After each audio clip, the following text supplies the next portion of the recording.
Olá pessoal, tudo bem? Meu nome é Márcio, sou estudante de Letras Português da UFPE e um dos integrantes aqui do PET Letras. Hoje, dando continuidade à nossa série de vídeos sobre a ABNT, iremos entender melhor como funciona a formatação de trabalhos científicos. Vamos lá?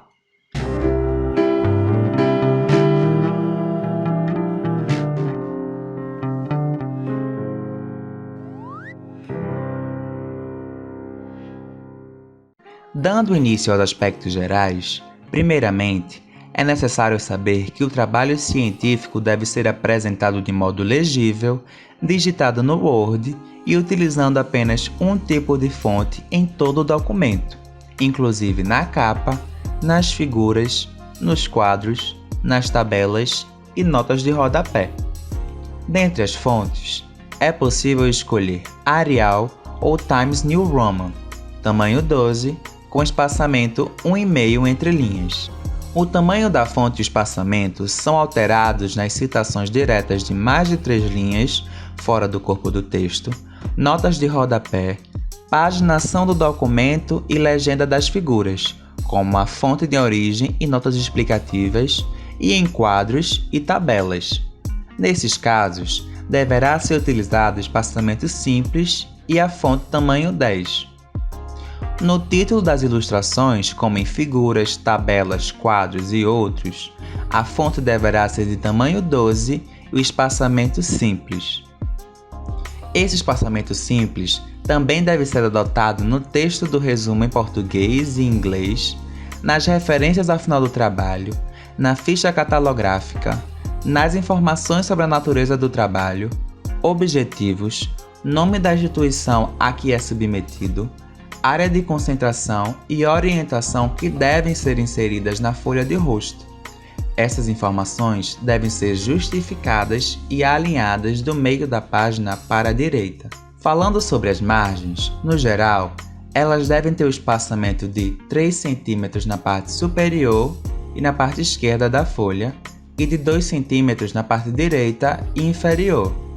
A margem superior será de 7 cm, mantendo-se as demais margens, no caso de monografias, dissertações e teses, apenas para a primeira folha de cada seção primária, exceto a seção de referências. As páginas subsequentes devem seguir a formatação geral das margens.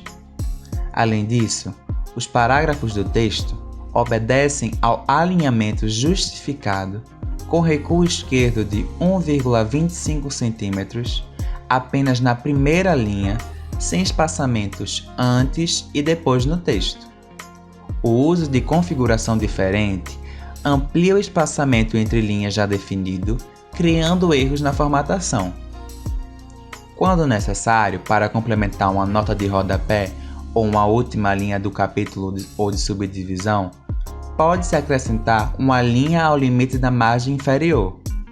Isso se aplica também às tabelas, quadros e figuras.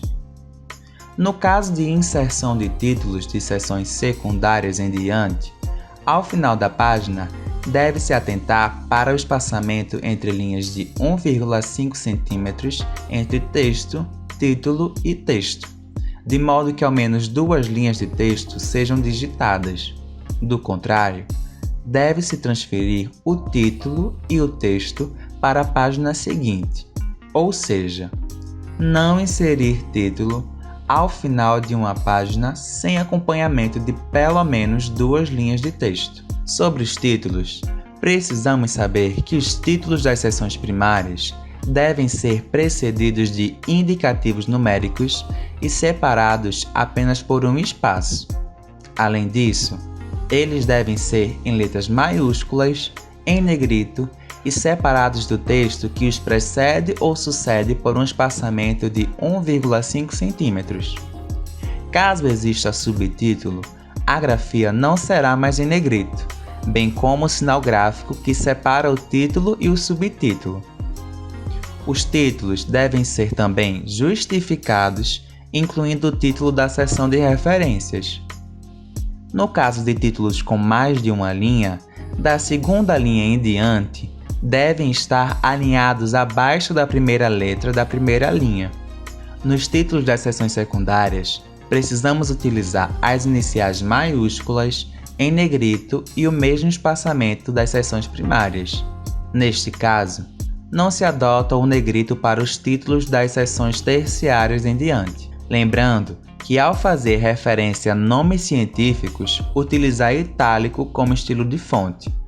Os títulos sem indicativo numérico, como anexo, apêndice e outros, devem ser centralizados, grafados e em caixa alta e em negrito com fonte 12. Sobre paginação, a NBR 14.724, a ABNT 2011, indica que todas as folhas dos elementos pré-textuais do trabalho, a partir da folha de rosto, devem ser contadas sequencialmente, mas não paginadas, nem mesmo em algarismos romanos. A numeração é iniciada a partir da primeira folha da parte textual, a introdução do trabalho, em algarismos arábicos, no canto superior direito da folha, com a mesma letra escolhida para a digitação do trabalho, em tamanho 10. A numeração a ser inserida deverá dar sequência à contagem iniciada nos elementos pré-textuais, a partir da folha de rosto. Havendo apêndice e anexo, as folhas devem ser numeradas de maneira contínua e a paginação deve dar seguimento à do texto principal. Todas as páginas em que ilustração, quadro ou tabela ocupe toda a face devem ser numeradas. A colocação horizontal ou vertical desses elementos não altera a posição do número da página e das margens. Caso o trabalho tenha sido organizado em mais de um volume, a numeração das páginas do segundo volume dará sequência à numeração final do primeiro volume. Sobre a numeração progressiva das seções, conforme dispõe a NBR 6024, a ABNT 2012, o documento escrito deve seguir um sistema de numeração progressiva das seções, de modo a expor em uma sequência lógica o interrelacionamento da matéria e permitir sua localização. Na numeração, utilizam-se os algarismos arábicos. São aplicadas as seguintes definições: o indicativo de seção, sendo este o número ou grupo numérico que antecede cada seção do documento. Seção: parte em que se divide o texto de um documento que contém as matérias consideradas afins na exposição ordenada do assunto. As seções podem ser primária, sendo essa a principal divisão do texto de um documento, ou secundária, terciária, quaternária e quinária. São as sucessivas subdivisões da seção primária. Além disso, deve ser aplicada também a alínea, cada uma das subdivisões de um documento, indicada por uma letra minúscula e seguida de parênteses. A subdivisão da alínea é denominada de subalínea. Quando for necessário enumerar os diversos assuntos de uma seção que não possua título, esta deve ser subdividida em alíneas. As alíneas, exceto a última, terminam em ponto e vírgula. No texto, elas funcionam assim: em ordem alfabética e ao fim com ponto e vírgula, como vocês podem ver. Ao utilizarem-se as alíneas e subalíneas, deve-se obedecer às seguintes regras. A. As alíneas são ordenadas alfabeticamente, em letras minúsculas. B. As letras indicativas das alíneas são reentradas em relação à margem esquerda. C. A segunda e as seguintes linhas do texto da alínea começam sobre a primeira letra do texto da primeira alínea. D. Ao final das alíneas, deve ser inserido ponto e vírgula, exceto a última linha, que deve ser finalizada por ponto. E.